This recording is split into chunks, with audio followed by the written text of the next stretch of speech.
Hi, this is Dr. Beauty Zahir, a doctor, a placebo expert, a civil services mentor and life coach। और आज मैं बात करूंगी कि जब आपको अच्छा फील नहीं हो रहा है तब उस सिचुएशन में अपने आप को कैसे हैप्पी फील कराएं। क्योंकि लोग कहते हैं बोलना बहुत आसान है, करना मुश्किल है। करना कुछ भी मुश्किल नहीं है, मुश्किल है भी तो नामुमकिन तो नहीं है। और अगर आप नहीं करेंगे तो फिर क्या कर लेंगे?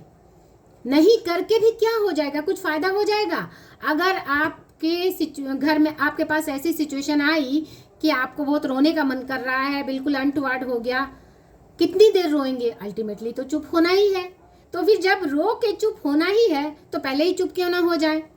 तो कम से कम हमारी एनर्जी तो वेस्ट नहीं होगी। इसे ऐसे ही समझाएं खुद को, क्योंकि हमारा माइंड एक बच्चे की तरह है, उसे हमें समझाना पड़ता है और इमीडिएट अपने आप को हैप्पीनेस के लिए कमांड दे। जैसे मैं बोलती हूँ, come on be happy, come on be happy. जब मुझे अच्छा फील नहीं होता मैं खुद को ऐसे ही कमांड देती हूँ। आप अपने लिए कुछ भी चूज कर सकते हैं। ये मैंने सीखा जब मैं जिम जाती थी, तो कभी कभी वेट लिफ्टिंग करते वक्त या वेट्स के वक्त मुझे एनर्जी फील नहीं हो रही है और हमारा ट्रेनर काउंट्स देता है, तो आफ्टर सम टाइम 9 to 10 के बाद अब दिल करता है कि नहीं, अब नहीं। लेकिन जैसे ही वो बोलता है, वो बोलता है कि up, come on up, come on up, और उस वक्त एनर्जी ना होते हुए भी आप वो कर लेते हैं वो स्टेप, क्योंकि आपके ऊपर कोई आपको हिट कर रहा है बार बार।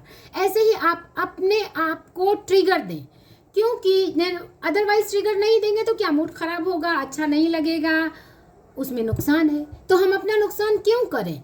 और लोग कहते हैं ऐसी सिचुएशन में कैसे खुश रहें, जबकि बहुत सारी चीज़ें हमारे अनटुवर्ड हो रही हैं, हमारे मन लायक हो नहीं रही हैं। हमारे हस्बैंड हैं हमें डीमोटिवेट करते हैं, हम पर कमेंट करते हैं। हम ससुराल में हैं तो हमारी सास हैं, तो हमारे इन लॉज हैं, वो हम पर कमेंट करते हैं। ऐसे बहुत सारे कंप्लेंट्स आते हैं।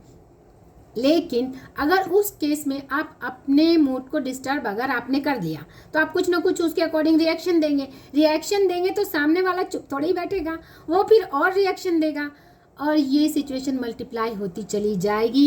इसे हमें फर्स्ट स्टेप में ही चेक कर लेना है और इसमें हमारा फ़ायदा है, हमारी लाइफ है। हमें सोचना है कि हमें अपनी लाइफ को नुकसान से कैसे बचाना है, क्योंकि सिचुएशन पे हमारा कंट्रोल नहीं है। हमारा कंट्रोल सिर्फ और सिर्फ अपने आप पर है और ये बहुत आसान है। जब आप प्रैक्टिस कर लेंगे आप देखेंगे कि ये कुछ भी मुश्किल नहीं है। आपको लगेगा थोड़ी देर के लिए मूड चेंज हो गया, अपने आप को हैप्पीनेस के स्टेट में लाए, और जब आप अपने आप को हैप्पीनेस के स्टेट में ले आते हैं तब आप सिचुएशन को इतनी इजीली हैंडल कर लेते हैं कि आपको लगेगा अरे कुछ भी नहीं है। जबकि अगर आपने अपने अलाइनमेंट डिस्टर्ब की तो वो छोटी सी भी सिचुएशन बड़ी होकर सामने आ जाती है।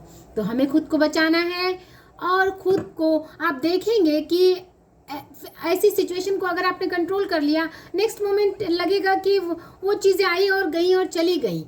सेकेंड वर्ल्ड वार के समय एक कैदी थे जिन्होंने अपने मेजर को गलत रिपोर्टिंग दे दी, क्योंकि उन्होंने अपनी कंट्री की सेविंग की। जब उसे पता चला कि मेजर को पता चल गया है मेरी गलती के बारे में, तो उसे अच्छी तरह से पता था कि जैसे ही उसे पता चल जाएगा उसे टॉर्चर सेल में डाल दिया जाएगा। और टॉर्चर सेल में डालने का मतलब होता है कि मृत्यु तक आपको इतना टॉर्चर किया जाएगा कि फिर अल्टीमेटली मृत्यु ही है। और अगर वो जाके एक्सेप्ट कर लेते तब भी वही होना था। उन्होंने कॉपी पर लिखना शुरू किया और अल्टीमेटली उन्हें एक सॉल्यूशन दिया कि कोई भी रिएक्शन मुझे नहीं देना है। और अगले दिन मेजर आया और उन्होंने ऐसे ट्रीट किया जैसे कि कुछ नहीं हुआ। मेजर को शक भी नहीं हुआ, वो आया और चला गया। अगर उसने कोई भी रिएक्शन दिया होता, चाहे वो जाके कमिट कर लेता कि मुझसे गलती हुई है, चाहे वो बता देता, चाहे वो पता चल जाता, थोड़ा सा भी अगर उसने रिएक्शन दिया होता और मेजर को पता चल जाता, तो वो अपने स्टोरी में लिखते हैं कि तो वो जिंदा नहीं होते, क्योंकि फिर अल्टीमेटली वो टॉर्चर सेल में डालना ही उस समय की वही सज़ा थी।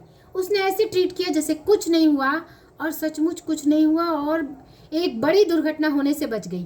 ऐसे ही हमें अपनी लाइफ में भी ऐसे ही ट्रीट करना है जैसे कि कुछ नहीं हुआ, और देखेंगे कि सचमुच कुछ भी बुरा नहीं होता और फिर लाइफ में अच्छी चीज़ें आ जाती हैं।